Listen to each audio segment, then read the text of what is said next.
Live, local. This is Fox 12 Now.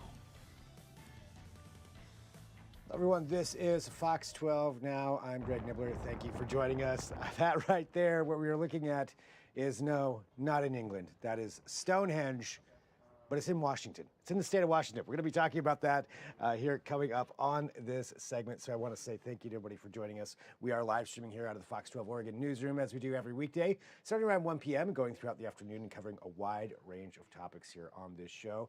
But today we want to talk about someplace, well, you can go visit, not very far from Portland, just over in the Washington side near the Dalles. That is the Maryhill Museum of Art, and they do have that Stonehenge monument there as well. We're going to discuss all of that right now. Joining us, we have Amy Behrens, the executive director of the Maryhill Museum. And Amy, thank you very much for joining us here today. I'm excited to talk about the Stonehenge side of things and get the history of that because it is so unique. But before we do that, could you just tell us about the Maryhill Museum of Art and maybe where you're located so people have that geographic reference?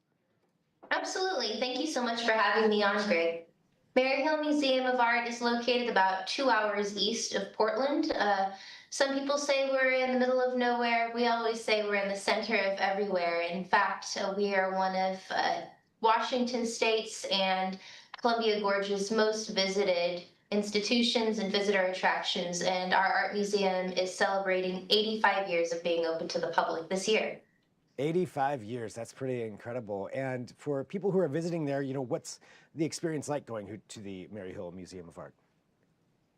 Well, from the first view, it looks like a castle upon a hill.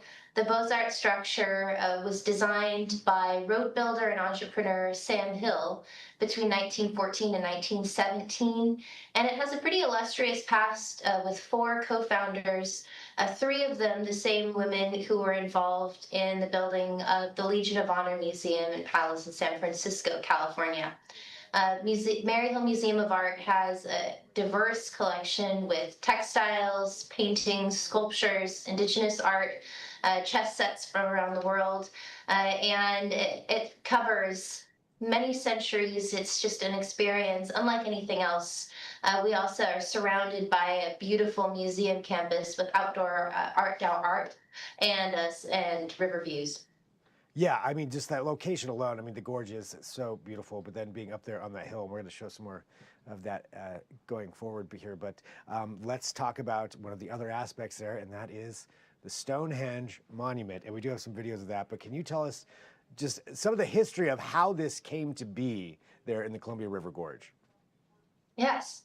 Well, at the time that the monument was constructed, in the early 20th century, it was believed that the Stonehenge on the Salisbury Plain in England was a monument of human sacrifice. And so our co-founder, Sam Hill, had the Stonehenge Memorial commissioned as one of the very first World War I monuments in the nation. And it's dedicated to the soldiers from Klickitat County here in Washington who served their country. And since then, the Klickitat County Veterans Memorial has joined the Stonehenge Monument to honor veterans of all wars. But this is a very, very unique structure, site, and a destination for said to be about 40,000 visitors every year. And I mean, it really is pretty amazing just having that, you know, right there, taking a look at this. And I love that history of it. So that's really is a monument and something for, you know, those people who were there and what they went through. When you do, I guess to ask some technical questions, is it made of some of the same material? What is it actually constructed out of? Well, the stones that were used to build the Stonehenge in England don't occur out here. In fact, the Columbia Gorge is built out of basalt, which is not an ideal material for this kind of a structure. And so the monument is constructed using steel reinforced concrete, which was pressed to achieve a rugged look. Gotcha, and they did a good job with that, but that does make sense that that kind of material wouldn't work as well. Well, for you know, for you, for going there and for people who do go to see this, you mentioned, I mean, this is the memorial side of things. So what do you think, you know, with this many years, with it being there so long, what do you think that it's meant to some of those people just going there to commemorate what those people went through in World War I, but also just veterans in general. Absolutely. This has been an important monument for veterans and for people to honor veterans now for a century. The monument was completed in 1929, and so we're close to celebrating the centennial of its completion. But people visit the Stonehenge Memorial for all kinds of reasons. It's a really meaningful, not only visitor attraction, but destination for people to enjoy it and commemorate its significance from several perspectives. Yeah, lots of perspectives that you can have right there. For for the museum itself and as a whole, with everything that this encompasses there, clearly the 85-year anniversary for that, almost 100 years now for the Stonehenge monument that's coming up there. What's next? What's on the horizon for the Maryhill Museum of Art and the Stonehenge structure in general? Well, at Maryhill Museum of Art, we have a number of anniversaries coming up. Next year is the centennial of our dedication by Queen Marie of Romania. And the Stonehenge Monument, we hope to have conservation in progress soon with funds, especially from our state legislatures in years forward, to help us with a long-term conservation project. But importantly, in the near future, we're hosting some summer overnight experiences at Maryhill Museum of Art and at the Stonehenge Memorial. And one of those is happening June 20th and 21st is a solstice celebration and commemoration at the Stonehenge Memorial. I mean, that's kind of the perfect spot to be doing it, right? To have a solstice celebration. So what's involved in that? Well, it's going to be an overnight experience. Campers who sign up to attend get to experience an evening full of activities here at Maryhill Museum of Art and to camp on our lush green lawn. And then early the next morning, all of our attendees will rise and make their way to the Stonehenge Memorial, which is just 3 miles east of the museum itself.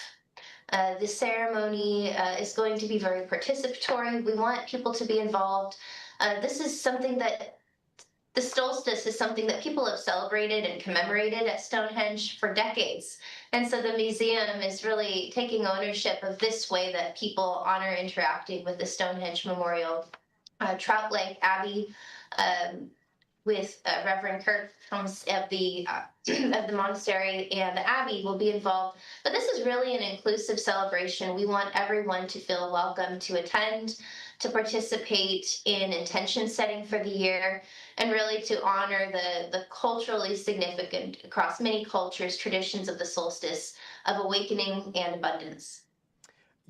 Talking about the inclusivity part of it and the cultural significance, and just the longevity of the museum and this monument there and the different decades that people have attended and also celebrated different things. How important is that relationship with the Gorge community as a whole and across both sides of the river and just all the different organizations, the people that live there, for the museum itself? It's incredibly important. Maryhill Museum of Art has, among our values and among our goals, to deepen our relationships with communities in the Columbia River Gorge. And we recognize that there are so many different people that bring different perspectives to the gorge itself and to monuments like the Stonehenge Memorial. And we want to honor that in all of them by having this tradition that everyone can take part in. With Memorial Day on its way and Stonehenge being there, being a monument for Memorial, what do you think is an important thing for people who maybe visit over the weekend or thinking about Memorial Day when they come to visit Stonehenge? What should they be thinking about? They should be thinking about all of the people that have served our country and whose lives have been lost to keep us safe. The monument is open to the public from dawn to dusk. There's no cost to visit, and we expect that this is going to be a reverent day and a reverent weekend for many people here. Well, it definitely is impressive. And one other question for you too, since you've seen this so many times, when you go to visit the memorial, is there something that you notice that maybe the general public might not realize or might not notice right out of the gate, or something that you'd like them to focus on when they visit it? Well, it's really interesting to see the names of all of the soldiers inscribed on some of the poles and the parts of the monument, but you can also find the epitaph of Sam Hill himself. He was buried in a rather obscure portion along the hillside there. But if you look hard enough, you can find him, and he really wanted to be with his beloved Stonehenge for eternity. Wow. Okay, that's cool. That's a great one right there. So pay attention to that when you head out there. Well, Amy, anything else that you think is important for people to know? And I'd also like to direct people to wherever they can go online to find out more information and to be able to come out there and visit. Thank you. Well, you can visit maryhillmuseum.org, and the museum is open from March 15th to November 15th every day, including holidays, from 10 a.m. until 5 p.m., and we hope you'll visit. It's been worth the drive for 85 years and counting. Fantastic. Amy, thank you so much for joining us today. I really appreciate it.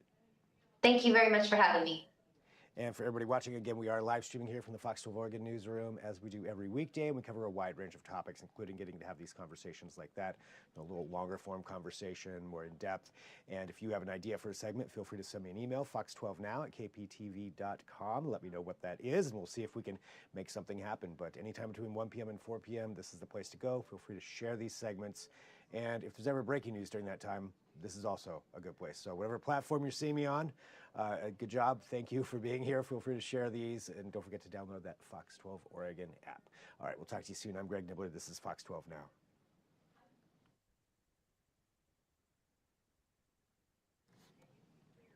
All right, thank you so much. Thank you. Yeah, I really appreciate it. Let me pull you up here. There we go. Yeah, that was awesome. And I'll get a link of this over to you as well. Here at some point, we'll have a link for you and get that to you. And a segment of this might run on our other news shows today, too. Excellent. Oh, that's great to hear. Thank you so much again for the opportunity. We're so glad to be able to share it with more people. Yeah, definitely. Well, all right. Well, thanks, Amy. Have a great day. Thank you. Have a good rest of yours.